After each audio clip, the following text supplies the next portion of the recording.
거리두기 2단계가 되면서 우리 교회도 온라인으로 예배를 전환을 했습니다. 현장에서 말씀을 전해야 되는데 이렇게 영상으로 만나게 되었습니다.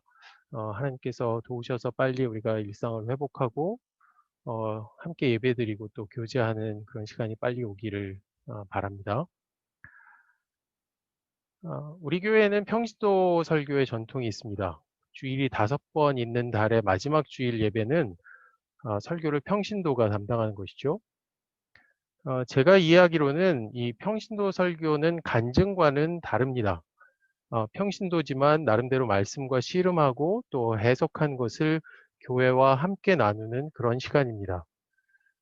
물론 우리 교회에는 목사님들이나 손장로님처럼 말씀을 잘 가르쳐 주실 분들이 많이 계십니다. 하지만 누구나 스스로 말씀을 읽고 직접 해석하고 또 각자가 속한 삶의 터전에서 어떻게 적용할 것인지를 치열하게 고민하는 그런 신앙을 추구합니다. 이 평신도 설교는 그런 정신을 따르는 것이고요. 누구나 말씀과 씨름하면서 살아야 함을 보여주는 것이 이 평신도 설교라면 설교를 잘하고 못하고는 큰 문제가 아닐 겁니다. 설교할 자격이나 능력을 갖춰야만 하는 것도 아닐 겁니다. 우리 교회는 이런 평신도 설교의 정신에 동의하고 있다고 생각합니다. 지난달 우리 이남영 집사님의 설교로 이제 집사들도 평신도 설교에 참여하기 시작했습니다. 앞으로 장로님, 권사님, 집사님들 더 많은 분들이 동참하시면 좋겠습니다.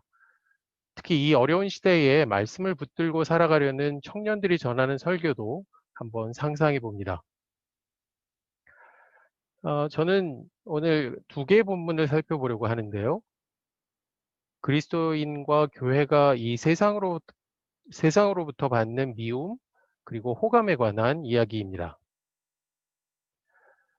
먼저 요한복음 본문입니다. 이 본문은 예수님이 잡히시던 날 밤에 있었던 이야기입니다. 제자들과 마지막 만찬을 하신 예수님은 손수 제자들의 발을 씻기신 후에 그들에게 긴 말씀을 남기십니다.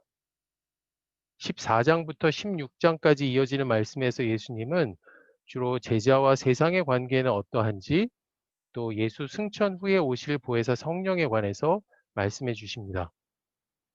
오늘 본문인 15장 18절부터 20절까지는 그리스도인을 향한 세상의 미움을 다루고 있습니다.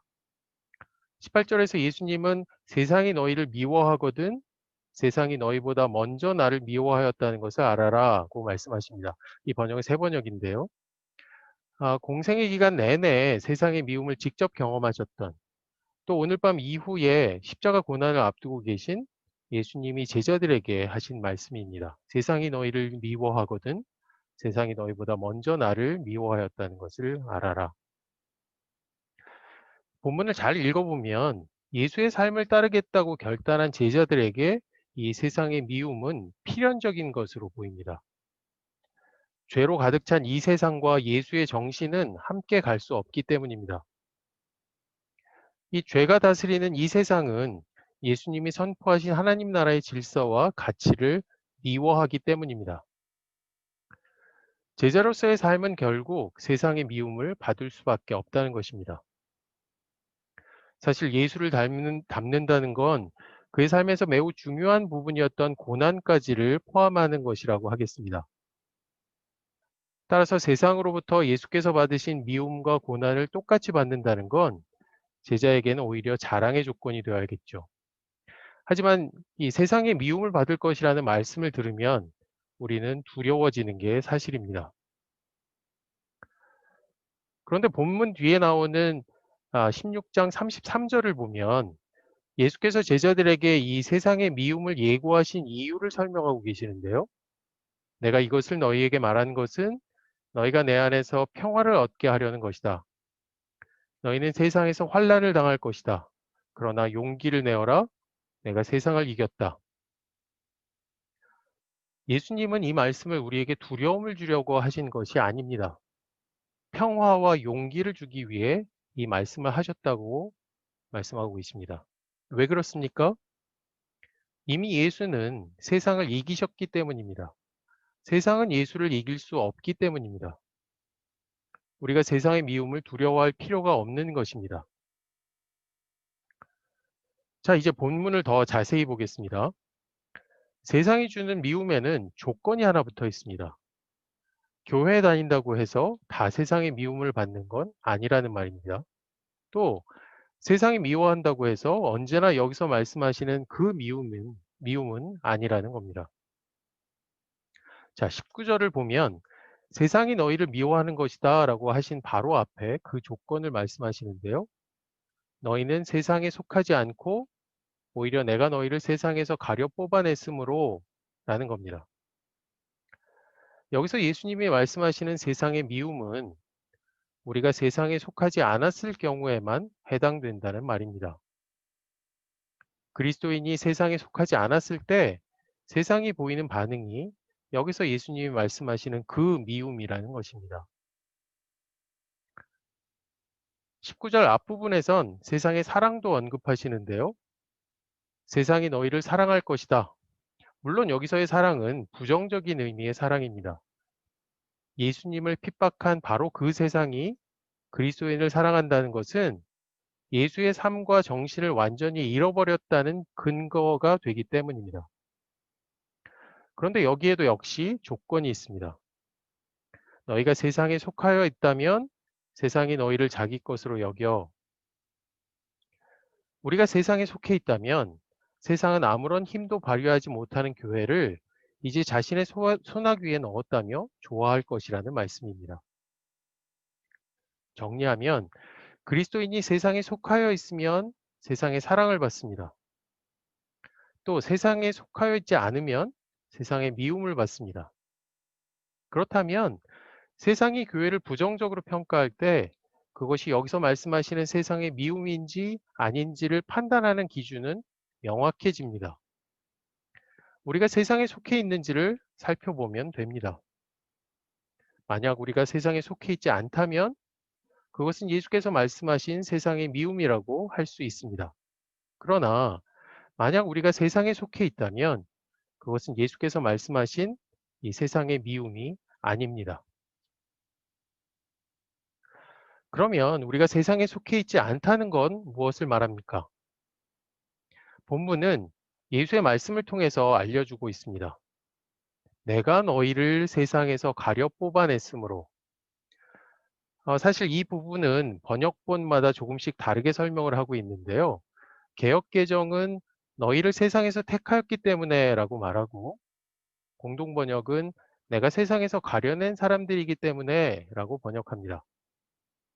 즉, 세상에 속하지 않는다는 건 예수께서 택하셔서 이 세상으로부터 나오게 하신다는 말입니다. 예수가 선택하셔서 세상으로부터 뽑아내신 사람은 결국 세상과 구별된 사람입니다. 세상과는 다른 삶을 사는 사람입니다. 예수를 닮으려고 애쓰는 사람이고요. 또 그렇게 살아내는 사람입니다. 이렇게 세상에 속하지 않은 사람들을 세상은 미워한다고 본문이 말하는 것입니다. 이제 사도행전 본문을 보겠습니다. 사도행전 본문은 우리가 살펴본 요한복음 본문 얼마 후에 일어난 일을 기록하고 있습니다. 예수님은 그날 잡히시고 십자가의 끔찍한 형벌을 당하셨습니다. 사흘 만에 부활하신 예수님은 40일 동안 제자들에게 여러 차례 나타나시고 또 가르치셨습니다. 예수의 승천 이후 제자들은 제비뽑기로 마띠아를 선출해서 유다의 빈자리를 채우죠. 또 오순절에 성령 강림 사건이 일어나서 제자들이 성령 충만해서 각 방언을 말하게 됩니다. 이를 보고 놀란 사람들에게 베드로는 설교를 하고요. 한 번에 3천 명이 회개하는 놀라운 일이 일어납니다. 오늘 본문은 이 사건 이후에 이 사도들과 또 세례를 받은 신도들이 예루살렘에 만들었던 첫 번째 교회를 소개하고 있습니다. 자, 본문을 뒤에서부터 읽겠습니다. 47절 후반부는 이렇습니다. 주님께서는 구원받는 사람을 날마다 더하여 주셨다. 아주 놀라운 일이 아닐 수 없습니다. 구원받는 사람이 매일매일 늘어나는 것. 어떻게 이런 일이 있을 수 있었을까요? 바로 앞 문장을 보겠습니다. 사도행전을 기록한 누가는 그들은 모든 사람에게서 호감을 샀다는 말로 그 원인을 설명합니다. 개역 개정은 이 구절을 온 백성의 칭송을 받으니 라고 번역하고, 공동 번역은 모든 사람이 그들을 우러러보게 되었다고 번역합니다. 이 첫 번째 교회가 만들어지고 그들이 사는 모습이 교회 밖으로 알려지게 되면서 세상 사람들이 그 모습에 큰 호감을 갖게 되고 또 칭찬하고 또 우러러보게 된 겁니다. 그것 때문에 구원받는 사람이 매일매일 늘어나게 된 겁니다. 이 예루살렘에 세워진 이 첫 번째 교회는 세상에 호감을 얻었습니다. 앞서 살펴본 요한복음과는 상반된 반응입니다. 이 본문은 교회를 향하는 세상의 반응이 언제나 미움인 것은 아니라는 점을 보여줍니다. 하나님께서는 사람들의 호감을 통해서 구원받는 사람을 날마다 더하여 주시는 역사를 행하셨습니다. 요한복음에서 말했던 세상의 사랑과는 달리 긍정적인 의미의 호감인 것이죠. 그렇다면 우리는 이 첫 교회에 대한 사람들의 반응에 더 주목할 필요가 있습니다. 이 교회에 호감을 갖게 된 사람들은 누구였습니까? 사실 이들은 불과 50여일 전만 해도 예수를 십자가에 못 박으라고 외쳤던 그 군중들입니다. 또 며칠 전에는 마가다락방에 모인 성도들이 성령의 역사하심으로 여러 방언으로 말하자 세술에 취했다고 조롱하던 바로 그 군중들이었습니다. 엄청나게 드라마틱한 변화입니다. 첫 교회는 어떻게 이 사람들의 호감을 살 수 있었을까요? 첫 교회의 어떤 모습 때문에 이 사람들에게 이렇게 큰 변화가 생겼을까요? 호감은 호감의 원인은 44절부터 47절까지 묘사하고 있는 이 첫 교회의 모습 때문인 걸로 보입니다. 세번역은 47절에 그래서 그들은 모든 사람에게서 호감을 샀다라고 하면서 이 호감의 원인이 44절부터 47절 앞부분까지 나온 내용이라는 것을 분명히 하고 있습니다. 하지만 개역개정은 그래서라는 말 대신에 또라고 번역하고 있어서 그 인과관계가 세번역만큼 분명하지는 않습니다. 원어에서도 이 부분은 문법상 분사로 되어 있다고 하는데요. 그렇기 때문에 여기서 얘기하는 그래서라는 번역이 꼭 맞다고 하기는 어렵다고 합니다. 하지만 우리가 이 본문의 구조를 잘 살펴보면 사람들이 첫 교회에 호감을 느끼게 된 건 44절부터 47절에서 설명하는 것 때문이라고 보는 게 적절한 것 같습니다. 본문은 그들의 삶을 네 가지로 소개합니다. 첫 번째 44절은 믿는 사람은 모두 함께 지내며 라고 기록하고 있습니다. 이 첫 교회는 예배를 드리기 위해서 잠깐 모이는 집단이 아니라 함께 모여서 생활을 같이 한 공동체였습니다. 여기서 함께 지낸다는 말이 꼭 다 같이 한 곳에 모여서 산다는 말은 아니겠죠? 46절을 보면 집집이 돌아가면서 라고 되어 있는데 사는 집은 여럿이 있었다는 말이겠죠. 또 3천 명이 넘는 신도가 한 곳에 모여 사는 건 애초에 불가능했을 겁니다. 한 곳에 모여 살진 않았지만 이들의 삶은 분명히 공동체적인 삶이었습니다. 본문 앞에 나오는 2장 5절을 보면 예루살렘에는 경건한 유대 사람이 세계 각국에서 와서 살고 있었다고 되어 있는데요. 베드로의 설교를 듣고 회심한 사람들 가운데는 다른 지역이나 혹은 다른 나라에서 예루살렘을 방문한 유대인들과 순례자들이 많았다고 합니다. 예루살렘에 잠깐 왔다가 이 첫 교회에 머물게 된 사람들이었기 때문에 그 사람들에게 살 곳을 제공하고 또 같이 살아야만 했던 것입니다. 그런데 짧은 기간이 아니라 장기간에 걸쳐서 이렇게 많은 사람이, 그것도 공통점이 많지 않은 사람들이 함께 생활한다는 건 여간 힘든 일이 아니었겠죠.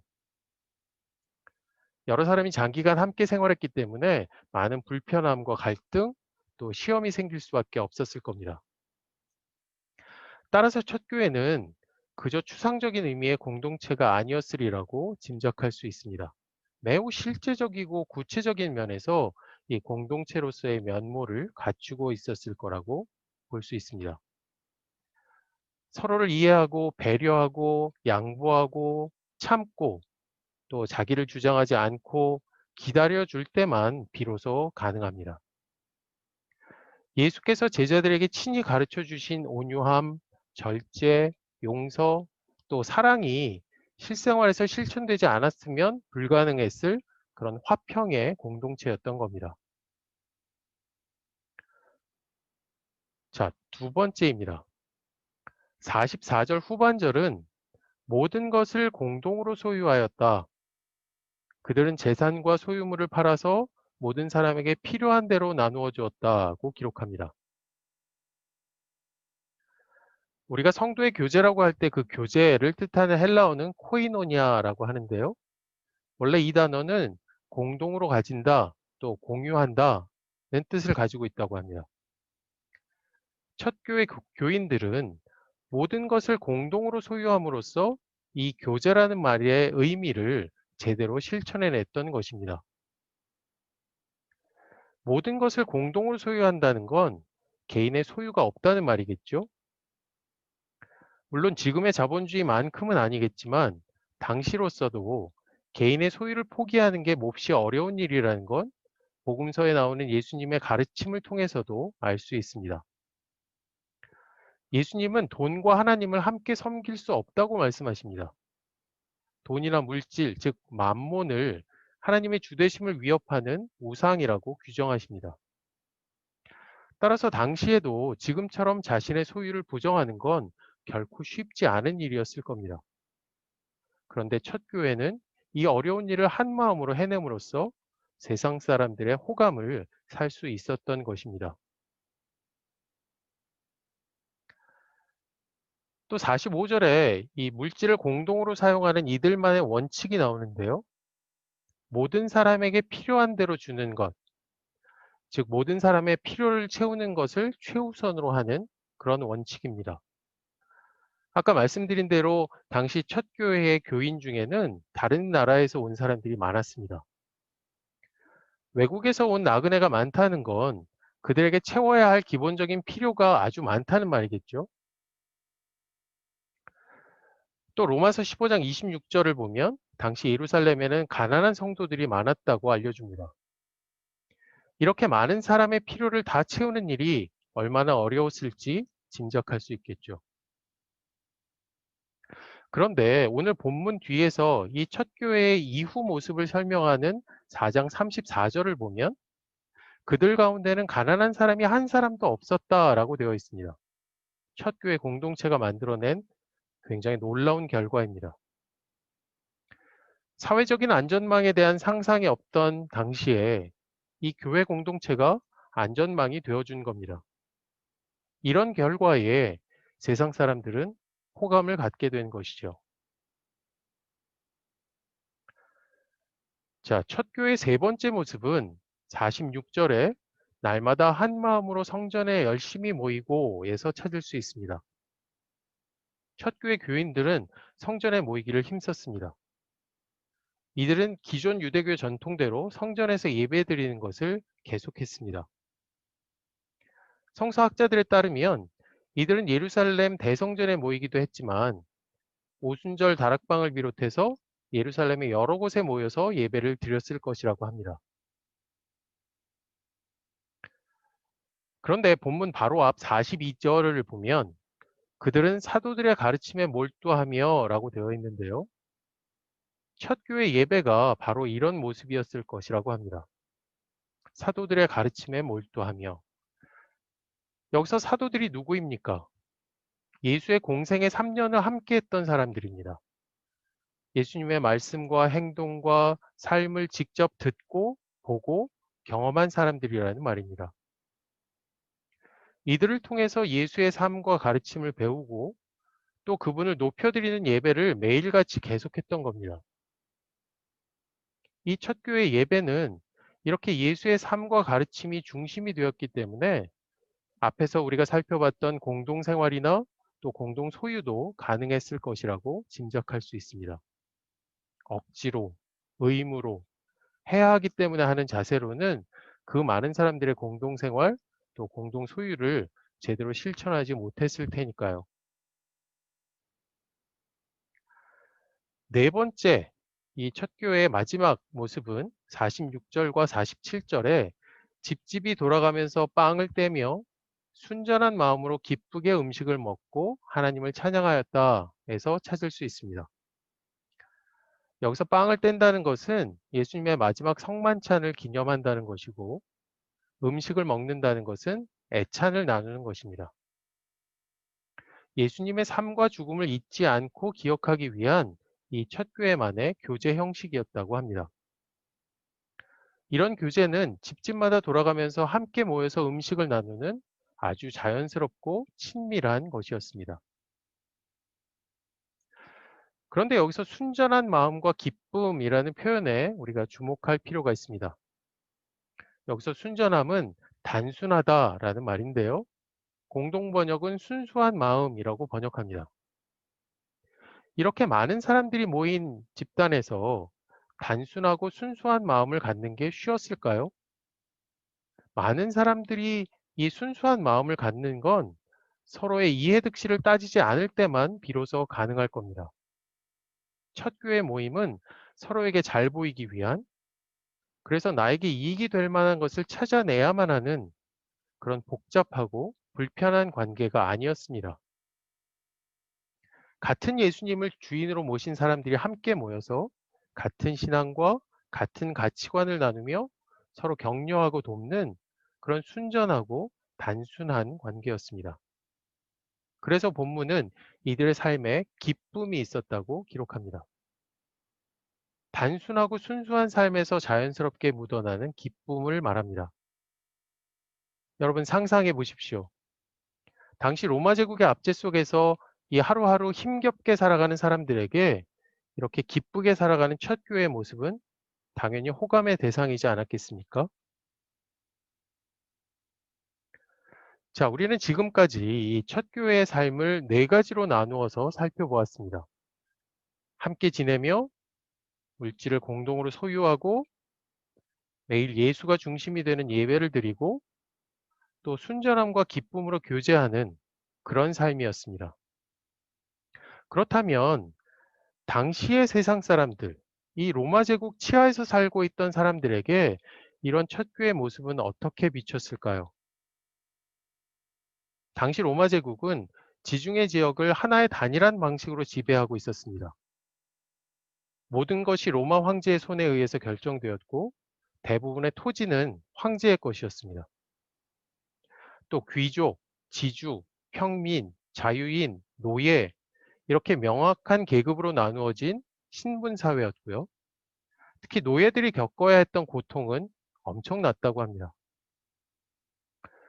여러 산업이 발달하기 시작해서 인도나 중국과 무역을 하기도 했고 또 초보적인 형태이긴 하지만 시장과 투자의 개념도 도입되었다고 합니다. 화폐와 세금 제도도 발달했고요. 그것에 따라서 돈을 제일로 생각하는 배금주의도 강해졌고 또 도덕적인 부패도 무척 심했다고 합니다. 자, 이런 시대를 살던 세상 사람들의 눈에는 첫 교회가 어떻게 보였겠습니까?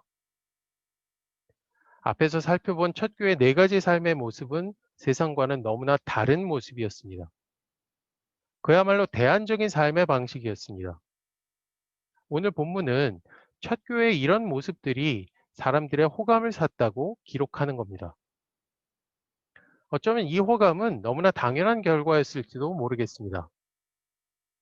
나만의 이익을 추구하고 성공을 위해서는 남을 밟고 일어서야만 하는 세상의 질서, 또 물질과 돈이 우상이 되어서 그 외의 것들의 가치는 땅바닥에 떨어져 버린 힘의 논리에 힘겨워하고 신음하는 사람들에게 이 첫 교회의 모습은 너무나 달랐고 또 급진적이었습니다.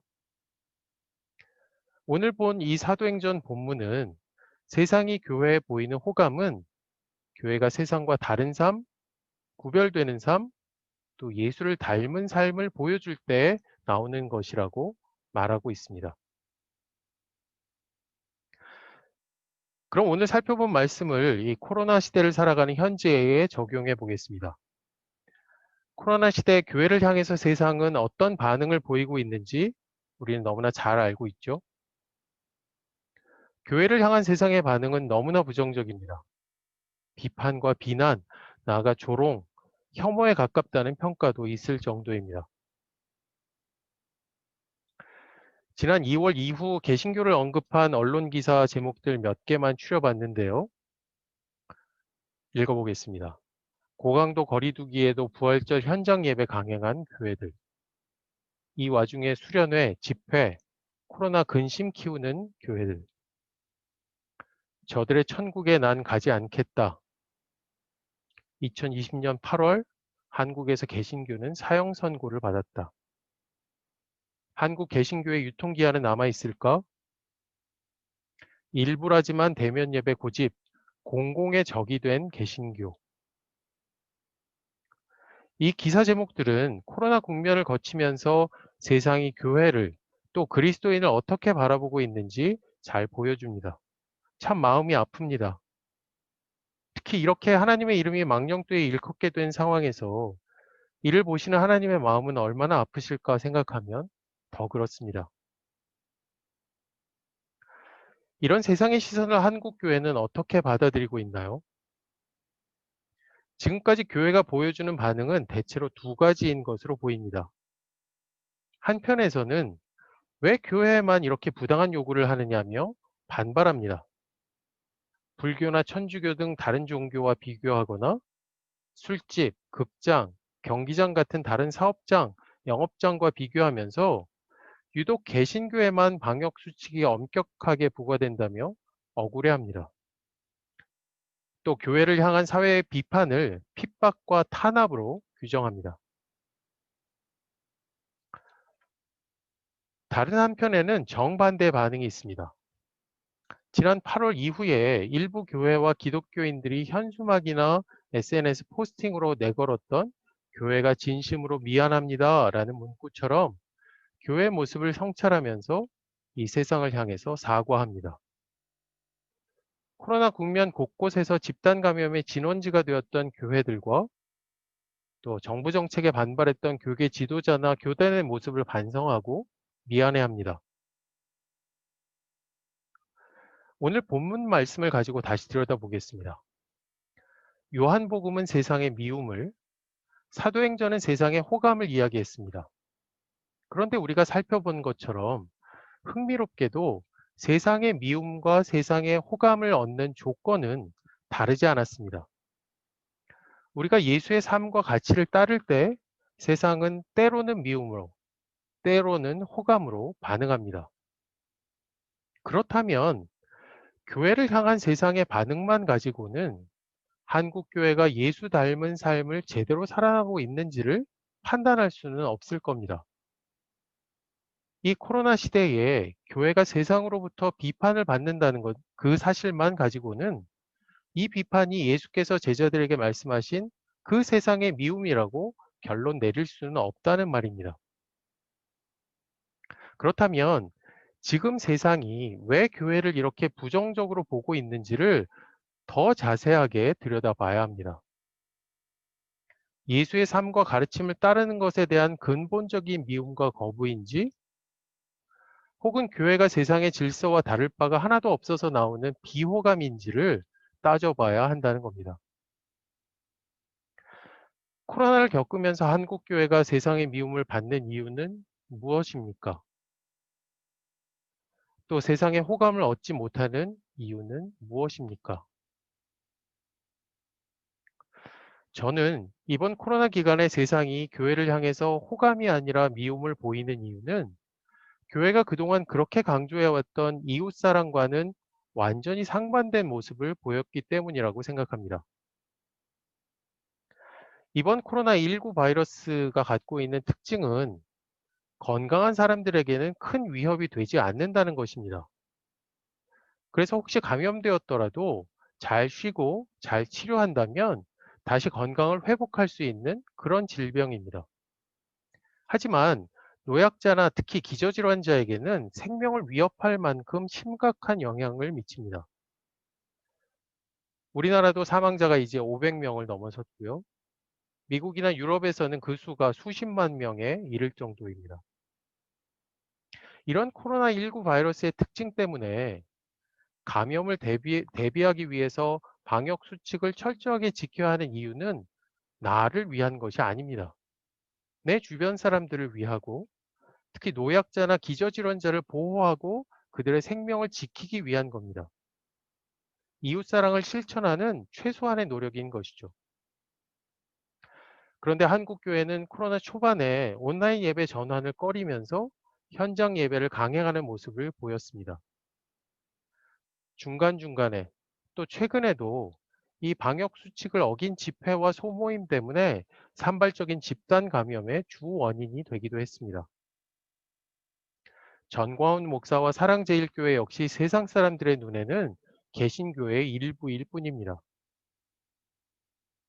청와대에서 교계 지도자들은 기독교는 예배를 생명같이 여기기 때문에 다른 종교나 사업장, 영업장처럼 취급하지 말라고 주장하기도 했습니다. 사실 아무리 조심한다고 해도 감염을 완벽히 피할 수는 없기 때문에 교회에서 감염자가 나온 것만 가지고 문제를 삼을 수는 없을 겁니다. 하지만 이런 상황에서 교회가 세상을 향해서 또 이웃을 향해서 어떤 태도를 보여주었느냐가 더 중요하겠죠. 세상 사람들의 눈에 개신교는 이웃사랑을 가장 잘 보여줄 수 있는 이 재난 상황에서 오히려 자기들의 전통과 교리, 이익에 급급해서 이웃을 위험에 빠뜨리는 집단으로 보이고 있습니다. 예수의 삶과 너무나 거리가 먼 모습이지 않을 수 없습니다. 따라서 오늘 말씀에 비춰보면 코로나 시대에 나타난 이 세상의 반응은 요한복음에서 예수님이 말씀하시는 그 미움이라고 보기 어렵습니다. 오히려 사도행전의 첫 교회와는 달리 예수담기에 실패한, 그래서 대안적인 공동체가 되지 못하는 한국 교회에 대한 세상의 실망이라고 보는 게 더 솔직합니다. 하나님 사랑을 앞세우면서 이웃 사랑을 경시하는 한국 교회는 예수의 가르침을 잘 따른다고 할 수 없을 겁니다. 왜냐하면 예수님이 말씀하시는 하나님 사랑과 이웃 사랑은 서로 분리될 수 없기 때문입니다. 이웃 사랑을 입버릇처럼 말해온 교회가 하나님 사랑을 앞세우면서 이웃을 위험에 빠뜨리는 것을 이 세상은 비판할 수밖에 없습니다. 이것을 세상의 핍박이나 환란이라고 이야기하기에는 지금 한국 교회의 모습이 예수의 삶과 가르침으로부터 너무 멀어져 버렸습니다. 그렇다면 이제 교회는 예루살렘 첫 교회처럼 세상의 호감을 얻는 것이 완전히 불가능해졌을까요? 신문 만평을 하나 보겠습니다. 개신교 비판이 가장 심하다고 알려진 신문의 8월 20일자에 실린 만평인데요. 8월 15일을 전후해서 2차 대유행이 시작될 무렵에 현장 예배를 강행하고 집단 감염을 일으키던 개신교를 비판하는 그런 내용을 담고 있습니다. 그런데 이 만평을 보시면 예배 강행 일부 교회라는 자막과 함께 창밖으로 보이는 네온사인 십자가를 바라보는 두 사람이 있습니다. 어린아이와 예수님입니다. 그 옆에는 성경도 하나 놓여 있죠. 이 만평은 예수님도 지금의 한국 교회를 안타깝게 지켜보신다고 표현합니다.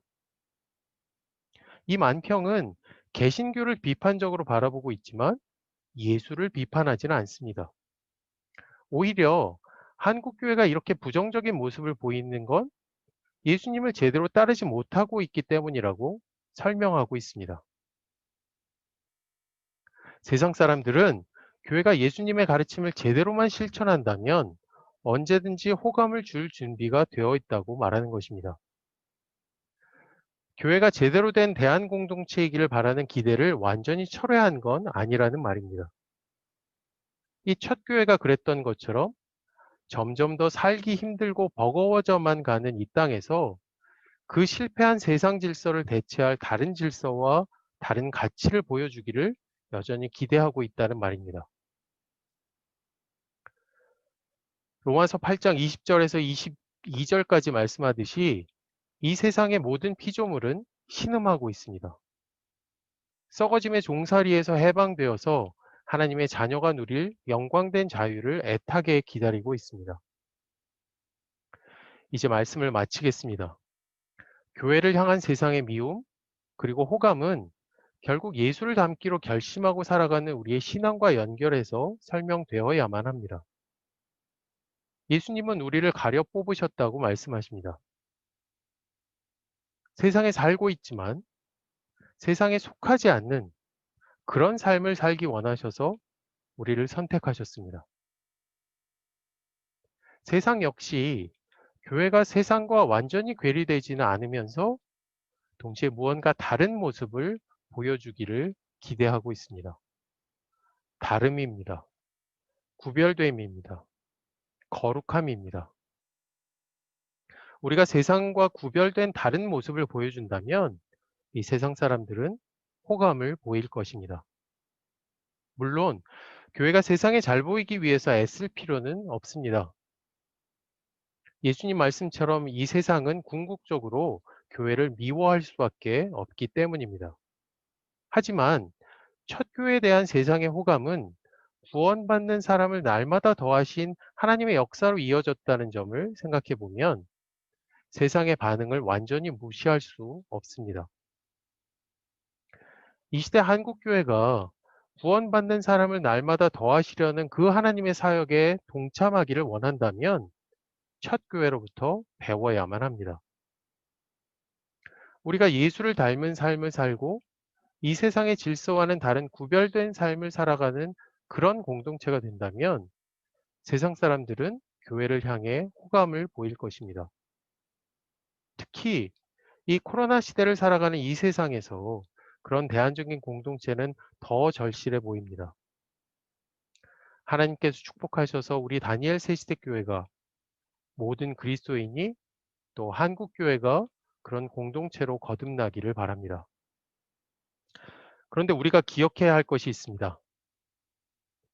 예루살렘 첫 교회가 그런 다른 또 구별된 삶을 살 수 있었던 건 오순절 성령 강림 직후였기 때문이었다는 겁니다. 우리의 힘으로는 할 수 없지만 성령이 도우신다면 능히 할 수 있다는 말입니다. 기도하시겠습니다. 하나님, 이번 코로나를 겪으면서 우리가 얼마나 연약하고 보잘것없는 존재인지 다시 확인하게 됩니다. 세상의 호감을 사기는커녕 하나님의 이름을 망령되이 일컫게 만드는 우리의 죄를 용서하여 주시옵소서. 예수를 닮기로 결단한 우리가 그 결과로 이 세상과는 다르고 구별된 삶을 살도록 도와주시옵소서. 성령께서 우리를 도우사 우리 교회가 모든 그리스도인이 또 한국 교회가 그런 삶을 살아내게 하여 주시옵소서. 그래서 세상의 호감을 사고 구원받는 사람들이 날마다 더하여지는 주님의 역사에 참여하게 하여 주시옵소서. 부족한 자가 전한 말씀 가운데 하나님의 뜻에 맞지 않는 게 있다면 교우들의 기억에서 모두 제하여 주시옵소서. 모든 말씀 예수님 이름으로 기도했습니다. 아멘.